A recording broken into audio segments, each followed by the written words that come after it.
کہ جو لوگوں کو غفلت سے نکال کے اللہ کی طرف لاتے ہیں وہ اللہ کو بندوں کا محبوب بناتے ہیں، اللہ کی عظمتیں، اللہ کی رحمت، نعمتیں بیان کر کر کے بندوں کے دل میں اللہ کی محبت پیدا کر دیتے ہیں، اور جب بندوں کے دل میں اللہ کی محبت پیدا کر دیتے ہیں تو بندے اللہ کی اطاعت کرتے ہیں، اور اس اطاعت کی وجہ سے وہ اللہ کے محبوب بن جاتے ہیں۔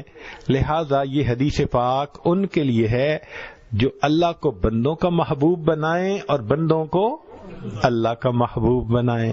سبحان اللہ، سبحان اللہ، یہ ہے اصل کام جس کو زندگی میں کرنا چاہیے۔ اللہ تعالیٰ ان حضرات کو جزائے خیر دے جو دین کے کام کے لیے اپنی زندگیوں کو لگا دیتے ہیں۔ ایک مرتبہ دل میں خیال آیا کہ دنیا میں ہر محبت کے پیچھے غرض ہوتی ہے، تو سوچ میں لگ گیا، سوچا ماں باپ کی محبت، دل نے کہا غرض ہوتی ہے کہ ماں باپ سوچتے ہیں یہ اچھا بنے گا، بڑھاپے کا سہارا ہوگا، اس لیے شفقت کرتے ہیں بچوں پہ، ان کو پڑھاتے ہیں، ان کو سیٹ ہونا دیکھنا چاہتے ہیں کہ ہمارے بڑھاپے میں ہمارا سہارا بنے۔ اولاد ماں باپ سے محبت کرتی ہے، اس کے پیچھے بھی غرض کیا کہ ہمیں ماں باپ پیسہ خرچ کریں گے، تعلیم دلوائیں گے، تربیت کریں گے، اور ہم دنیا میں سائے کے ساتھ زندگی گزاریں گے۔ میاں بیوی کی محبت، دل نے کہا اس میں بھی غرض ہوتی ہے، خاوند کو بیوی کی ضرورت ہوتی ہے اور بیوی کو خاوند کی ضرورت ہوتی ہے، تو اس محبت کے پیچھے بھی غرض ہے۔ دل نے کہا کہ بھائی دنیا کی محبتیں تو چلو غرض کی ہوئیں، دین کی بھی تو محبتیں ہوتی ہیں، تو چلو پیر اور مرید کی محبت، استاد اور شاگرد کی محبت، تو دل نے کہا کہ اس میں بھی غرض ہوتی ہے۔ بھئی اس میں کیا غرض ہوتی ہے؟ بھئی مرید کے دل میں غرض ہوتی ہے کہ میری تربیت ہو جائے، میں سیکھ لوں ان سے کچھ اچھی باتیں، اور پیر کے دل میں غرض ہوتی ہے کہ اس سے میرا رب مجھ سے راضی ہو جائے۔ تو غرض تو ہے نا ہر ایک کے دل میں۔ تو جتنی محبتوں کو دیکھو گے ہر محبت کے پیچھے آپ کو غرض نظر آئے گی۔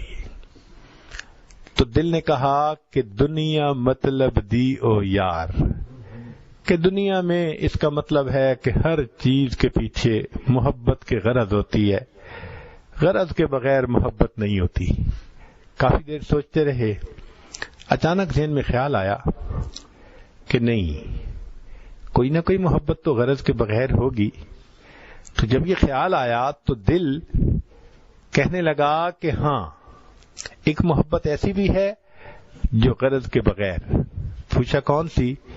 اس نے کہا کہ اس محبت کو سمجھنے کے لیے تمہیں 1400 سال پیچھے جانا پڑے گا۔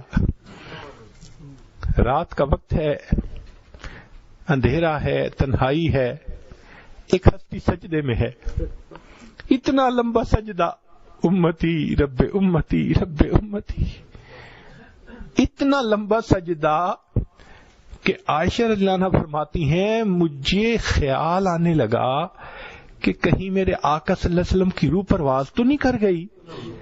میں نے انگوٹھے کو ہلایا کہ زندگی کے آثار تو نظر آتے ہیں نا، اتنا لمبا سجدہ کیا۔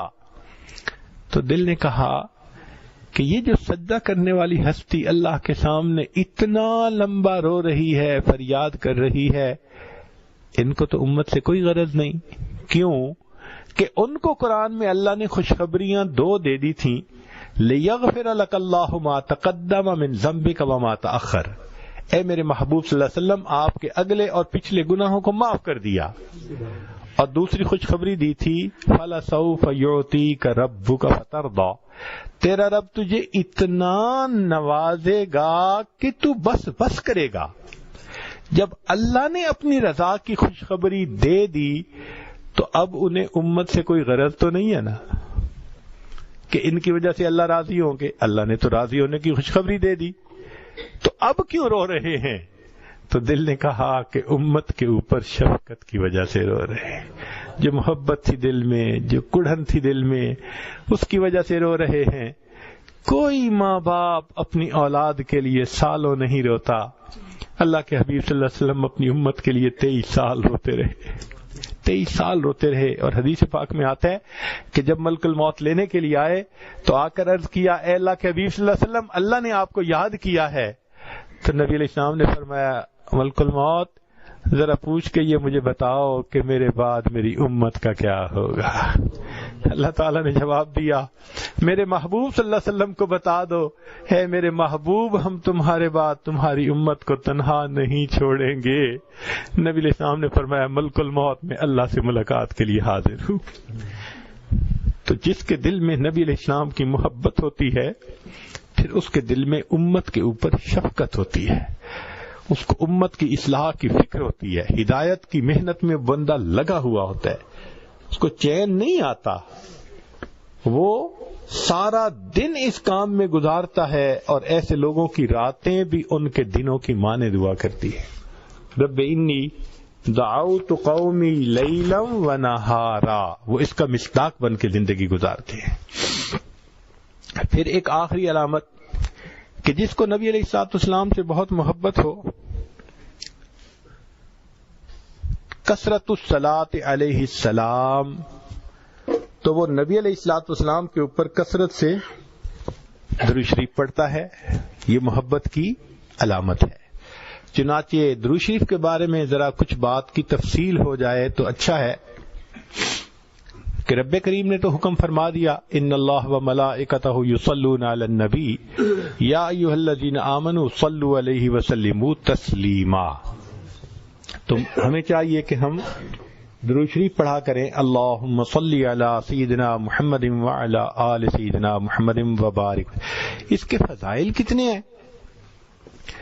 سید القراء ابن ابی کعب رضی اللہ عنہ کہتے ہیں کہ ایک صحابی آئے اور نبی علیہ السلام سے پوچھنے لگے کم اجعل لک من صلاتی، اے اللہ کے نبی صلی اللہ علیہ وسلم میں آپ پہ کتنا درود شریف پڑھا کروں. قال ما شئت، فرمایا جتنا تو چاہے. اس نے کہا میں چوتھا حصہ درود شریف پڑھوں گا. فرمایا اگر زیادہ پڑھے گا تو تجھے زیادہ فائدہ. اس نے کہا اے اللہ کے نبی صلی اللہ علیہ وسلم میں تیسرا حصہ آپ کے اوپر درود شریف پڑھوں گا. فرمایا زیادہ پڑھے گا تو زیادہ فائدہ. اس نے کہا آدھا وقت میں آپ کے اوپر درود شریف پڑھوں گا. فرمایا زیادہ پڑھے گا تو زیادہ فائدہ. اے اللہ کے نبی صلی اللہ علیہ وسلم میں 3 حصے وقت آپ پہ درود شریف پڑھوں گا. آپ صلی اللہ علیہ وسلم نے فرمایا کہ تو اور پڑھے گا تو تجھے اور زیادہ فائدہ ہوگا. اس نے کہا اجعل لک دعائی کلہ، اے اللہ کے نبی صلی اللہ علیہ وسلم میں پورا وقت آپ کے اوپر درود شریف پڑھنے میں ہی گزار دوں گا. فقال صلی اللہ علیہ وسلم، یہ سن کے نبی علیہ السلام نے فرمایا اذن یغفر ذنبک، اللہ تیرے گناہوں کو معاف کر دیں گے، وتکفی ہمک، اور تیرے غموں کو اللہ ہٹا دیں گے. اگر تو ہر سارا وقت ہی مجھ پر درود شریف پڑھتا رہے گا تیرے گناہ معاف کر دیے جائیں گے، تجھ سے تیرے غم ہٹا دیے جائیں گے. عمر بن خطاب عنہ فرماتے ہیں الدعاء والصلاۃ معلق بین السماء والارض، دعا اور نماز آسمان اور زمین کے درمیان معلق رہتی ہے.